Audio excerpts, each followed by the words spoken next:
President David Sassoli, members of the European Parliament, it is an honor to address this esteemed institution on this important day, International Women's Day.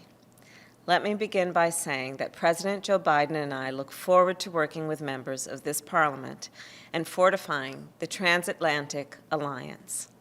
Today, we face crises on almost every front. A pandemic that has taken the lives of more than 2.5 million people worldwide. A changing climate threatens the future of our Earth. A rise in populism is working to undercut democracies everywhere. Neither the United States nor Europe is immune from these threats. Today, it is essential that we work together to advance those principles that strengthen democracies, accountability, and transparency, the rule of law, and human rights. And let us not overlook the opportunities right in front of us to do that.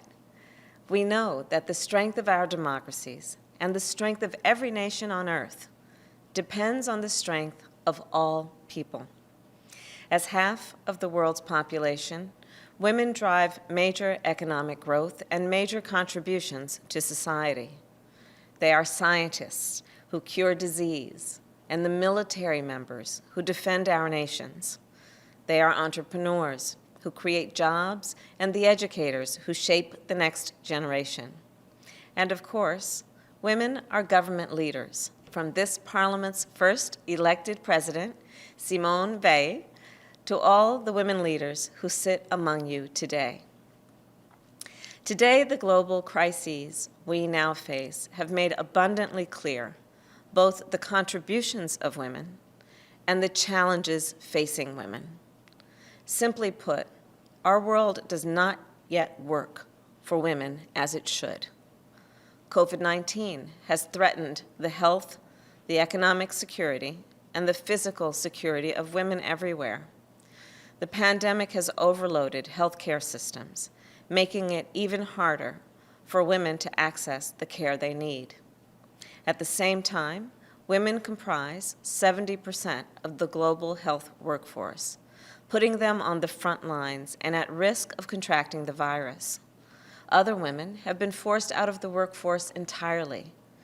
Women working in often overlooked sectors have been hit the hardest, especially those working in low-wage jobs and those working in the informal economy.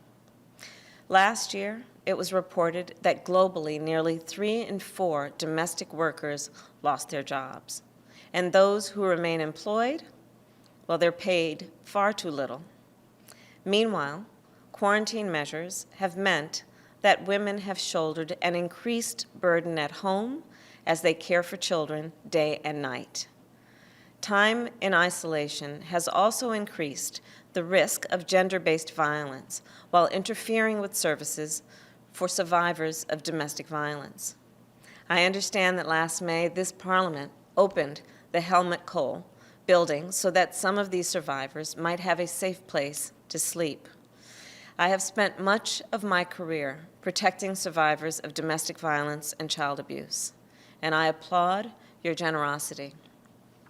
As we endure the pandemic, the economic instability, the racial injustice, the threats to democracy, and the effects of climate change, the question before us is simple. How do we build a world that works for women?